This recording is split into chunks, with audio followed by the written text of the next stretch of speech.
प्रतिशत के लिए ये काम है जो कि किया गया है।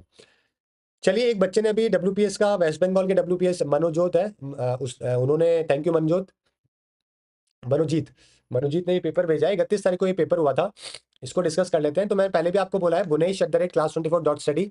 आप इसके ऊपर मुझे, कोई भी आपका एग्जाम होता है पीसीएस का, यूपीएससी का, या कोई भी और भी एग्जाम है, तो आप मुझे पेपर में भेज सकते हैं क्वेश्चंस, अपन यहाँ पे डिस्कस कर लेंगे। डिस्कशन करने से बेनिफिट ये होगा कि आपको तो, जिनका पेपर है उनको तो खैर बेनिफिट है ही, लेकिन बाकी बहुत लोगों को भी बहुत बेनिफिट मिलेगा जो आने वाले दिनों में अलग अलग एग्जाम दे रहे हैं, क्योंकि ये जो क्वेश्चन है कॉमन क्वेश्चन है। ये पेपर 3 है जनरल स्टडीज का, 150 नंबर का है। ग्रुप, ये जो पार्ट 1 है इसके अंदर 100 नंबर है, आप देख सकते हो, 20 15 नंबर के क्वेश्चन है मेंस के। और पार्ट जो ग्रुप बी है उसके अंदर 50 नंबर के सिंपल सिंपल से क्वेश्चन है। अगर आप देखोगे तो यहाँ पे पहला सवाल जो है यहाँ पे पूछा गया है, चैलेंजेस जो गवर्नमेंट को देखने को मिलते हैं एमएसएमई के अंदर और एक्सपोर्ट ट्रेडिंग के अंदर। 20 नंबर का सवाल है। हम कितनी बार बात कर चुके हैं, आप समझिए एमएसएमई के चैलेंजेस के बारे में। आप बढ़िया से आंसर कितना अच्छे से लिख सकते हैं, थोड़ा सा दिमाग लगाओगे लिख लोगे।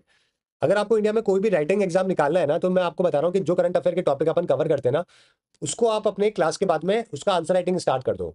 प्रोज एंड कॉन्स और उसके कुछ फैक्ट्स ये लिखना चालू कर दो सारे टॉपिक्स का। आपका, मैं बता रहा हूँ, इतना टॉप मारोगे आप मेंस एग्जाम के अंदर। क्योंकि ज्यादातर वही टॉपिक होते हैं 90% जो कि हम लोग डिस्कस करते हैं, बहुत इंटेलेक्चुअल टॉपिक्स और बहुत अच्छे टॉपिक्स हम लोग डिस्कस करते हैं। ये सारे के सारे टॉपिक्स वही हैं जो कि हम ऑलरेडी डिस्कस कर चुके हैं, हमारे क्लासेस में मल्टीपल टाइम्स डिस्कस कर चुके हैं, और ये मेंस के हैं। अब जैसे एमएसएमई के चैलेंजेस की बात करें, अगर आपको मैं बोलूंगा ना 5 पॉइंट, तो आप बता दोगे यहाँ पे, मेरे को पता है। बस क्या करना है, उन्हीं को तो लिखना है। ये देखिए मैंने जो लिखे हैं, एमएसएमई के चैलेंजेस क्या है। पैसा नहीं है उनके पास, टेक्नोलॉजी नहीं है उनके पास, इंफ्रा नहीं है उनके पास, रेगुलेटरी बर्डन बहुत ज्यादा है, स्किल मैन पावर नहीं है, और मार्केट के अंदर कंपटीशन बहुत ज्यादा है। यही तो पॉइंट है, और क्या है चैलेंजेस। ठीक है। एक्सपोर्ट करने में चैलेंजेस क्या आते हैं, एक तो वर्ल्ड बहुत अनसर्टेन है, लॉजिस्टिक कॉस्ट बहुत ज्यादा होती है एक्सपोर्ट करने की, क्वालिटी स्टैंडर्ड हमारे बहुत ही खराब है, हम कई बार बढ़ चुके हैं। पतंजलि पतंजलि से लेकर डाबर, और कौन सा है वो, बीकानेर, जितने भी है ये, खैर जितने भी आप फूड के ब्रांड्स है भारत के, फॉरेन में बैन हो जाते हैं। साथ में डॉलर की रेट ऊपर नीचे होती रहती है, और डाइवर्सिफिकेशन नहीं है। यही तो प्रॉब्लम है हमारे एक्सपोर्ट ट्रेडिंग के अंदर, वरना और क्या है। सेकंड सवाल देख लेते हैं। सेकंड वाला जो क्वेश्चन है यहाँ पे, वो बताया गया है, opinion to mitigate the condition of migrant labour. Migrant labour की कंडीशन को मिटिगेट करने के लिए आपको ओपिनियन देना है, और कैसे उनको रीसेटल कर सकते हैं। माइग्रेंट लेबर की कंडीशन आपको मालूम है कितनी बार डिस्कस करते हैं हम लोग। सबसे पहले क्या है, सोशल सिक्योरिटी, स्किल ट्रेनिंग चाहिए, थोड़ा सा उनके अकाउंट में पैसा आ जाए, उनको घर मिल जाए अफोर्डेबल, यही तो है। एम्प्लॉयमेंट की थोड़ा उनको गारंटी मिल जाए, उनका पे स्केल थोड़ा सा ठीक हो जाए, हेल्थ और एजुकेशन की फैसिलिटीज फ्री में मिल जाए उनके बच्चों को, लोकली जो है छोटी छोटी इंडस्ट्री बन जाए। ये सारे पॉइंट है, ये सारे पॉइंट इमीडिएट, ये देखो मैंने 2 पार्ट में डिवाइड कर दिया। इमीडिएट मेजर कौन से हैं, ये वाले।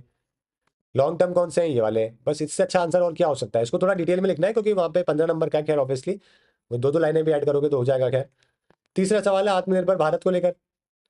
आत्मनिर्भर भारत क्या है, हम ये तो चाहते हैं कि हमारे यहाँ पे मैन्युफैक्चरिंग खुद हो जाए। किसकी मैन्युफैक्चरिंग, डिफेंस में हमारा खर्चा बहुत है तो डिफेंस की कर लें, इलेक्ट्रॉनिक की कर लें, रेन्यूएबल एनर्जी की कर लें, health, pharma, agriculture, space and technology. इन सब के ऊपर काम कर लिया तो हमारा सेल्फ आत्मनिर्भर भारत बन गया, हमारा इंपोर्ट कम हो गया, हमें एक्सपोर्ट के ऊपर ध्यान देना चालू हो गया। नेक्स्ट देखिए, digital India movement.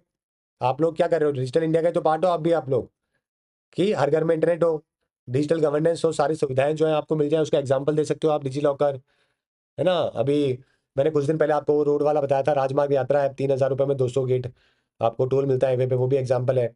Jan Aadhaar, UPI जो आप यूज़ करते हो, ये सब एग्जाम्पल है। दीक्षा ऐप है आपकी, टेलीमेडिसिन है ना, स्टार्टअप्स है, यूनिकॉर्न हमारे देश में 100 से ज़्यादा। तो ये सारे के सारे डिजिटल इंडिया मूवमेंट को लेकर है। ड्रॉबैक्स क्या है, प्रॉब्लम क्या है अभी हमारे डिजिटल इंडिया में, एक तो गांव और शहरों में डिवाइड बहुत ज़्यादा है, इंटरनेट और मोबाइल फोन इतने अवेलेबल नहीं है।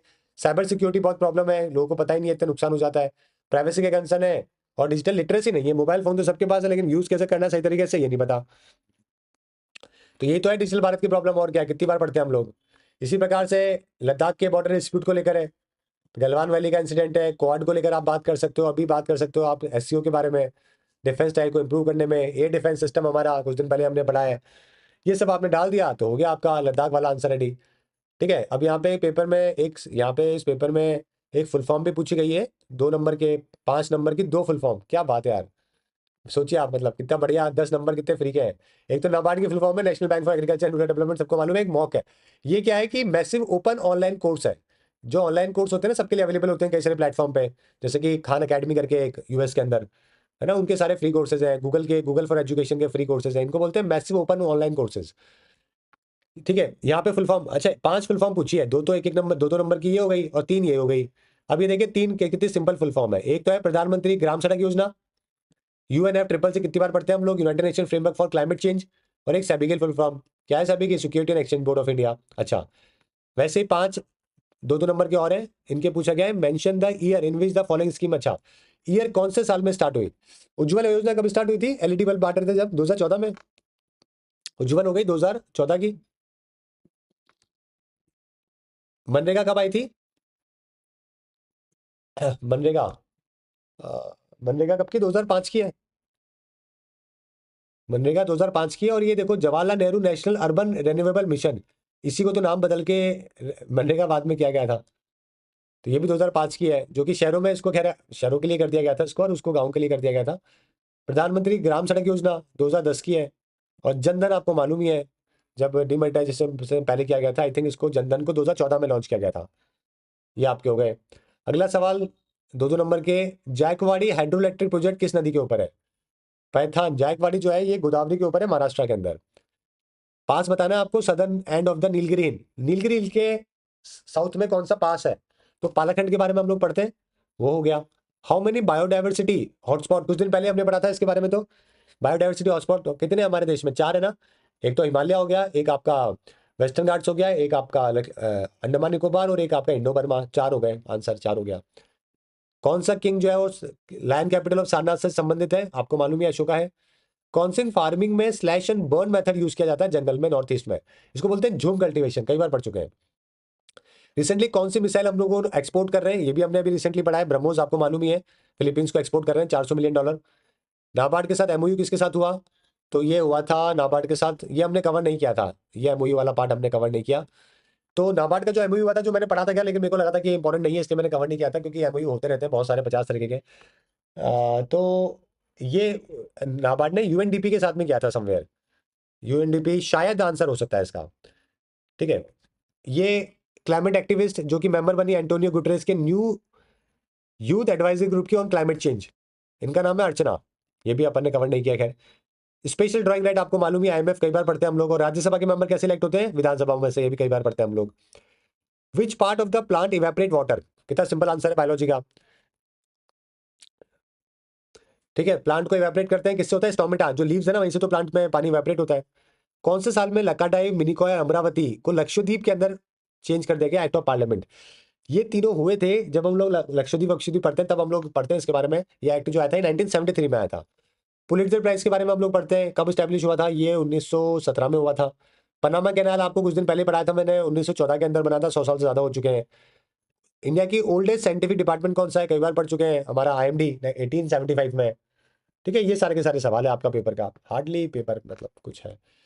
ठीक है, बहुत ही सिंपल। साइड्रिल की बात करें तो रिलेटेड टू द स्टार्स और कंस्टलेशन से रिलेटेड जो चीज होती है उसको साइड्रिल कहते हैं। ठीक है, तो ये था आज का आपका इंपॉर्टेंट सेशन। इसी तरीके से कोई भी अगर आपके पास एग्जाम का पेपर आता है तो मेरे को भेज दिया करो, अपन उसको डिस्कस कर लेंगे। तो ये क्या है, इसमें से कई सारे क्वेश्चन आपको बाकी एग्जाम में भी मिलेंगे आपके स्टेट में। तो इससे क्या है, आपके एग्जाम की प्रैक्टिस और आपका जो दिमाग चलने का जो होता है ना प्रैक्टिस, वो बहुत अच्छी हो जाएगी। ठीक है। और ये मेंस के क्वेश्चन तो और भी अच्छे हैं, ये तो बहुत ही इंपॉर्टेंट है, ये तो आपको करने चाहिए। और जो मैं टॉपिक आपको करवाता हूँ ना, ये टॉपिक का आप आंसर राइटिंग क्या करो, उसके प्रोज एंड कॉन्स और कुछ एक फैक्ट्स डाल दो उसमें। मैं बता रहा हूँ, अगर आपने ये प्रैक्टिस 6 महीने कर ली ना, अगर इस करंट अफेयर के जो टॉपिक्स को अगर आपने लिखना चालू कर दिया, आपका पीसीएस एग्जाम में आप 4 दोगे। मैं बता रहा हूँ, आप इतने टॉपर बन के निकलोगे आप। अब आप इस बात की सेंसिटिविटी को, क्योंकि मैं आपको सारे social, ethical, environmental, social welfare वाले, गवर्नेंस वाले, गवर्नमेंट वाले, इंटरनेशनल इश्यूज, क्लाइमेट इश्यूज, ये सारे इश्यूज के ऊपर हम बात करते हैं। जो टॉपिक आपको ये लगता है ना कि भाई मैं हो सकता है कि सरकार को कभी पॉजिटिव बता रहा हूँ, कभी नेगेटिव बता रहा हूँ, ये सारे मुद्दे वही हैं जो कि पेपर में आते हैं। और मेरे को बताना जरूरी है, तभी तो आप रियल पिक्चर लिख पाओगे। अगर मैं डिजिटल इंडिया के फ्लॉज नहीं बताऊंगा तो आप कहाँ से लिखोगे? यहाँ पे देखो, पहला सवाल ही यही है। आप सोचो, एमएसएमई के चैलेंजेस पूछ लिए। चैलेंजेस का मतलब क्या है? वही तो है कि प्रॉब्लम क्या आ रही है। अब वो प्रॉब्लम के बारे में हम बात ही नहीं करेंगे तो फिर क्या वो है, क्या मतलब हुआ? ठीक है। माइग्रेंट लेबर के मिटिगेशन प्रॉब्लम के बारे में बात नहीं करेंगे तो इसका आंसर लिख ही नहीं पाओगे आप। पहले ये मानो तो सही कि प्रॉब्लम है माइग्रेंट लेबर्स की। ओके, पोटेंशियल एरियाज के बारे में बात करिए, डिजिटल इंडिया के सक्सेस और ड्रॉबैक्स के बारे में बात करिए। देखिए, अगर हम इसके बारे में बात नहीं करें, हम कई लोग जो है वो सिर्फ प्रोज बस सरकार का गुणगान गा रहे हैं गा रहे हैं गा रहे हैं, अरे उससे क्या बेनिफिट मिलेगा? ना एग्जाम में बेनिफिट होना है, ना आपकी जिंदगी में होना है, ना आपको फैक्ट पता चल रहे हैं। सरकार के गुणगान गाने के लिए सरकार है, उनके पास बहुत पैसा है। वो करवा देंगे मीडिया के थ्रू। आपका काम है फैक्ट पता करना, आपका काम है एग्जाम में नंबर लेके आना, आपका काम है अच्छी राइटिंग करना। ठीक है, चलो ठीक है गाइस, आज के लिए इतना ही। Thank you everyone, goodbye, have a nice day. कल वापस मिलेंगे सेम टाइम सेम प्लेस, सुबह 9 बजे। Thank you.